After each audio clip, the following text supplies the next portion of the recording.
Why am I having visions of like Green Acres right now, right? You know, you have that someone who's used to this certain type of life, and then all of a sudden they're placed in somewhere else, and this is just, oh my goodness, oh, how uncivilized. But that's what happens when you're charged with sex crimes. Well, nobody likes to go from sort of the toast of the town to the MDC, the Metropolitan Detention Center in Southern New York. It's not the nicest place to be. That isn't necessarily what Ghislaine Maxwell's complaint is. It's not that prison's yucky. It's that her conditions and how she's being held are different than a similarly situated pretrial detention inmate. And what that means is anybody else like her would be in general population and would not be subjected to the things that she says she's being subjected to. So she wrote that, well, her lawyers wrote that letter to Judge Allison Nathan, asking the judge to compel the department or the Bureau of Prisons to move her into general population. I mean, that's a little shocking, right? Because general population is not usually where alleged sex offenders, or certainly child sex offenders, fare well. And that there's a reason that she's asking for this. She says that in the current situation, she is being treated according to what happened to Jeffrey Epstein. And she says what's happening to her is because of what happened to Jeffrey. And they're going overboard to make sure that there's no suicide, that there's not another debacle that transpires. And so she's held in the shoe. She's in lockup. She's basically in isolated detention. Some people call it solitary, but it's segregated housing unit, SHU. And so she doesn't like that because she's being awakened regularly all night long.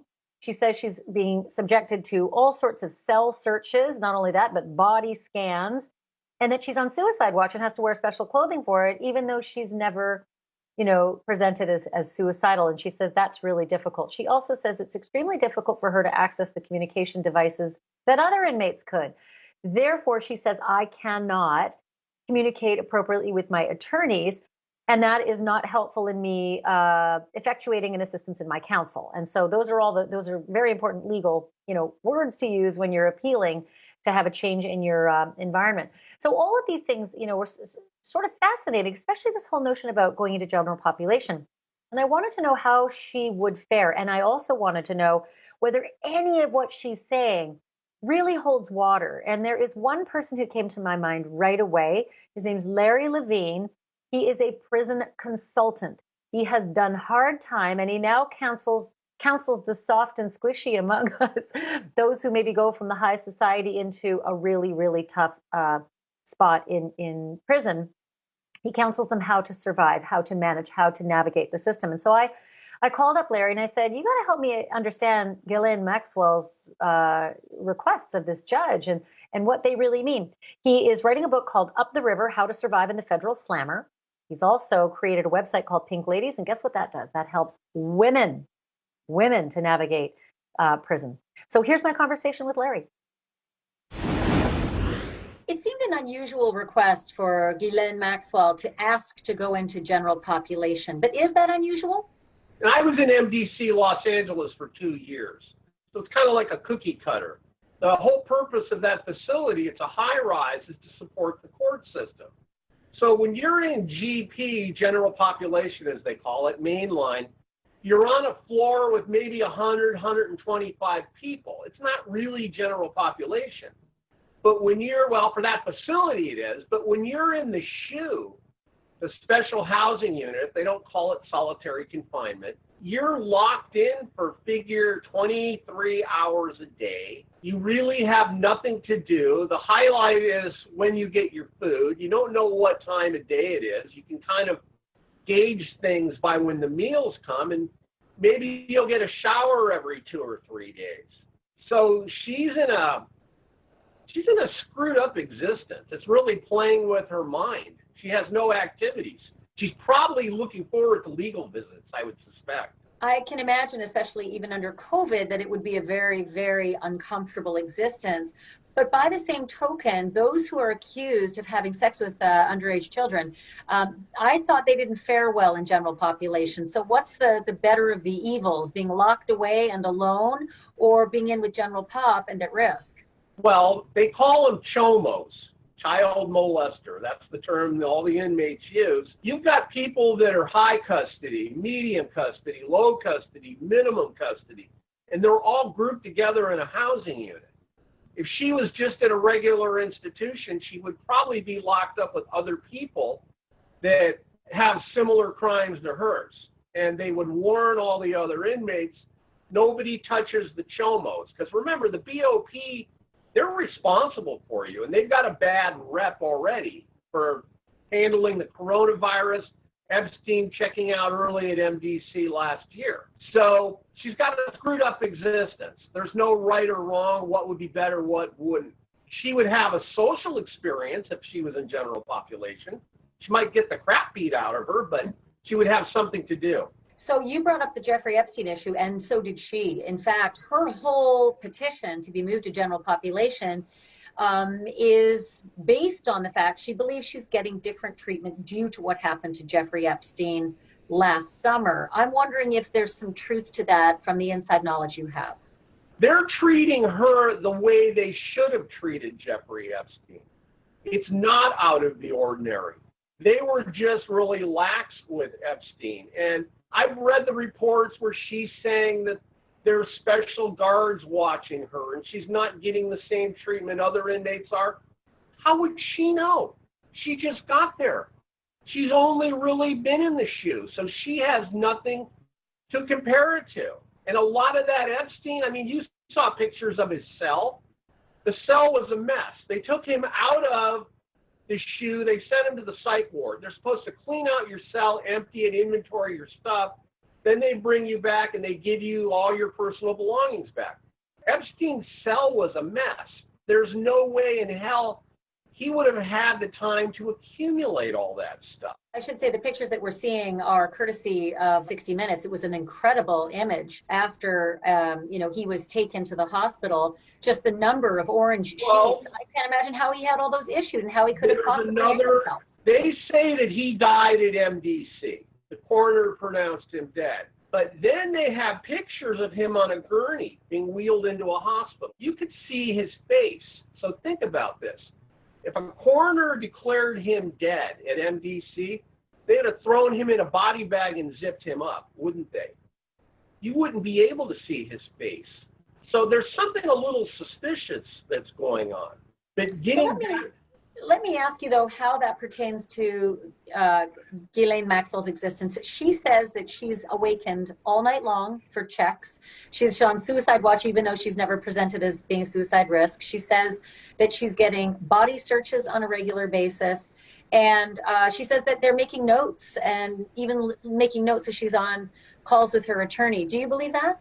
Yeah, dotting their I's, crossing their T's. I mean, after what happened to Epstein, they don't want anything to happen to her. And the BOP routinely does at midnight, 3 a.m., 5 a.m., 7 a.m. Those are their overnight checks where they check out all the BOP. What does BOP stand for? Oh, the Federal Bureau of Prisons. The BOP, they're the ones, they're a Justice Department agency. They're who runs MDC. They routinely do these checks anyway. And I wondered for years, I mean, even in places I was at, why do they do these when people are locked into a cell? Best thing I could come up with is to keep the staff awake because the staff is lax, the staff falls asleep, and they don't want anything to happen to her. She's like their prize right now. Imagine if she turned up dead, strangled, hung, whatever it is, the heat that would come down on them. And she knows things, obviously, and pretty soon she's going to have to start talking and giving people up to get cooperation. She claims that among those who are routinely keeping an eye on her are those who are not wearing the uniforms of the guards. And she is claiming that they are unknown staff members. What do you think that means? BOP right now, due to COVID, hirings, I mean, Trump cut several thousand positions from the BOP. People are out sick. And they're bringing in staff members like administrators, counselors, case managers, unit managers. They're bringing in people in civilian clothes that don't normally wear a uniform to work the shoe. So that's not out of the ordinary. one of the things that you've mentioned before about your experience in federal prison is that it was actually, I think you said, stress-free. Can you enlighten me? Is it stress-free for some but not others? I was in 11 different federal prisons over a 10-year period. I got hit with narcotics trafficking, securities fraud, racketeering, obstruction of justice, machine guns. I was like a troubleshooter for organized crime, an efficiency expert for the mob. I ensured more bang for the buck when crimes were being committed.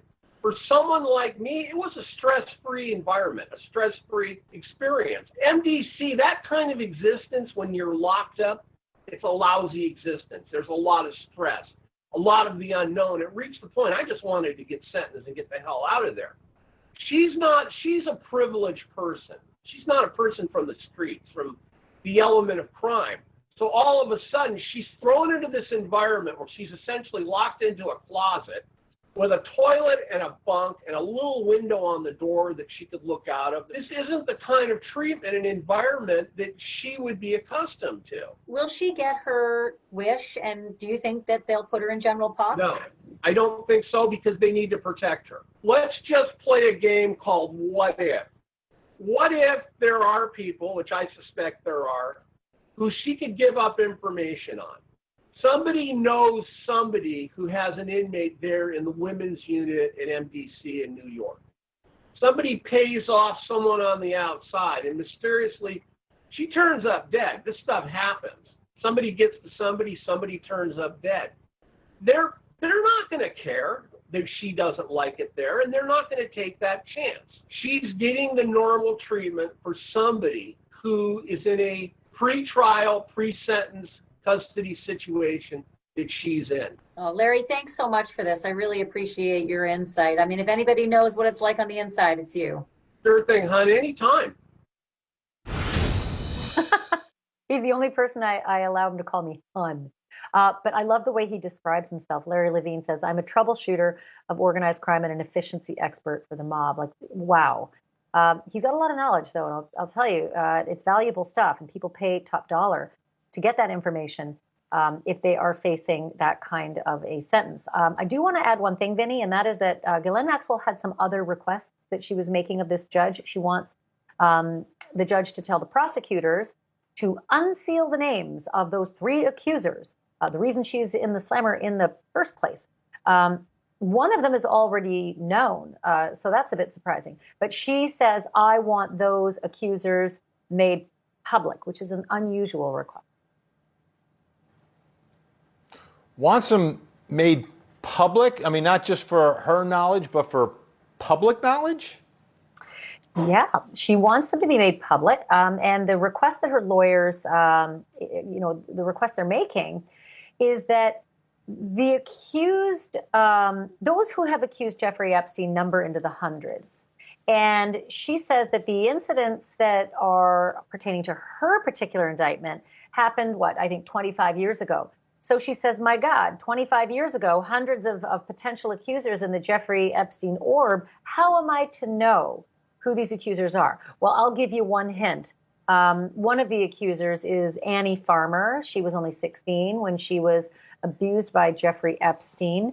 And she's now Dr. Annie Farmer, and she's public with her story. But the other 2 have not been made public. So the prosecutors have to answer to this request and this letter by tomorrow. So we will see what the prosecutors have to say about being asked to unseal the names of the other 2 accusers. Yeah, I mean, at some point, everyone's going to know it's a public trial. I mean, at some point it comes out, but we shall see. Ashleigh Banfield, thank you so much.